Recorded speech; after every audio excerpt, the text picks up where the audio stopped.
ಕಾಳಿನ ಕತೆ ಹೇಳ್ತೀನಿ, ಆ ವೀರನ್ ಕತೆ ಹೇಳ್ತೀನಿ. ಫೈಟ್ ಮಾಡಿ ಕೋರೆಗಳ ಸೌಂಡ್ ಸಾಮಾನ್ಯ ಅರ್ಧ ಕಿಲೋಮೀಟರ್ ಕೇಳ್ತಿತ್ತು. ಆ ಸೌಂಡ್ ಕಾಡಿಂದ ಆಚರಣೆ ಅರ್ಜುನ್ ಒಂದು ಮತ್ತೆ ಕಾಡಾನೆ ಫೈಟ್ ಅಲ್ಲ, ವಿಷ್ಣು ಜೊತೆ ಇತ್ತ ಸ್ನೇಹಿತ, ಅದ್ರ ಫೈಟ್ ಕೋರೆ ಸೌಂಡ್ ನೀವು ಪಟ ಪಟ ಪಟ ಅಂತ ಲಾಸ್ಟ್ ಅರ್ಜುನ ಬಗ್ಗಿಲ್ಲ ಆನೆಗೆ, ಅರ್ಜುನ ಜೊತೆ ಮೇಲ್ಪಟ್ಟಿತ್ತು. ಅದು ಒಂದು ಅರ್ಧ ಅಡಿ ಮೇಲೆ ಇತ್ತು ಆನೆ.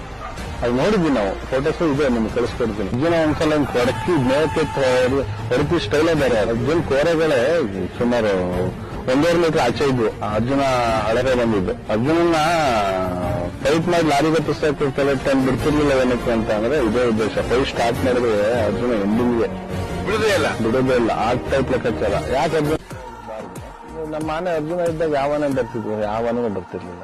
ಫೈಟಿಗೆ ಬಿಡ್ತಿರ್ಲಿಲ್ಲ ಸರ್, ಅಗ್ರೆಸಿವ್ ಆಗಿ ತಡೆಯಕ್ಕಾಗಲ್ಲ ಅಂತ ಫೈಟಿಗೆ ಬಿಡ್ತಿರ್ಲಿಲ್ಲ. ಅರ್ಜುನ ಬೇಡ ಅಂದ್ಬಿಡೋರು. ಎಲ್ಲ ಡಾಕ್ಟರ್ಗಳಿಗೆ ಗೊತ್ತಿತ್ತು ಅರ್ಜುನ ಬಗ್ಗೆ. ಅರ್ಜುನ ಸ್ಟಾರ್ಟಿಂಗ್ ಅಷ್ಟೇ, ಆಮೇಲೆ ಫೈಟ್ ನಿಲ್ಸ್ತಿರ್ಲಿಲ್ಲ. ಅವತ್ರ ಮಾತ್ರ ಕೇಳ್ತಿರ್ಲಿಲ್ಲ, ಸ್ವಲ್ಪ ಅಗ್ರೆಸಿವ್ ಆದ್ರೆ ಅದಕ್ಕೋಸ್ಕರ ಎದುರ್ತಿದ್ರು. ಸರ್ ಏನಾಗಿದೆ ಅನ್ನೋದು ದೇವ್ರಿಗೆ ಗೊತ್ತು. ಆದ್ರೆ ಆನೆ ಅದು ಸ್ವಲ್ಪ ಸುಸ್ತಾಗಿದೆ. ಆನೆ ಬಗ್ಗೆ ಅಂತ ಆನೆ ಅಲ್ಲ, ಅದೇನಾಗಿದೆ ಅಂತ ದೇವ್ರಿಗೆ